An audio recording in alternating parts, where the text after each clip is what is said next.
Henry continued to believe the Model T was the car most people wanted.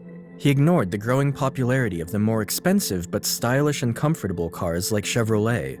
Being the stubborn and stiff-necked man that he was, he refused to listen to other Ford executives or even his own son, Edsel, when they said it was time for a new model.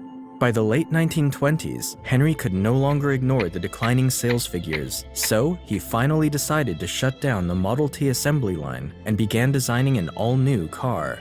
The new Model A was released in 1927, but this new car was no longer produced at Highland Park, but at a bigger factory along the Rogue River in Michigan. In his new factory, Henry wanted to include all the steps involved in the manufacturing process, from refining raw materials to the final assembly of the automobile, which he accomplished. It became the world's largest factory, making steel, glass, tires, and other components that went into building the cars. However, Ford's one-man control over the decision-making was no longer the formula for success, and by 1936, Ford Motor Company had fallen to third place in the US market, behind General Motors and the Chrysler Corporation.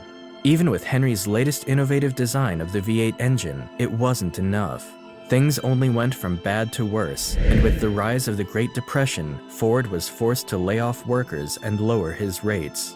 In 1943, Henry's son died of stomach cancer, and so he kept running the company for 2 more years before turning over his control of the Ford Motor Company to his grandson, Henry II. Henry retired to his estate and later died of a cerebral hemorrhage on April 7, 1947.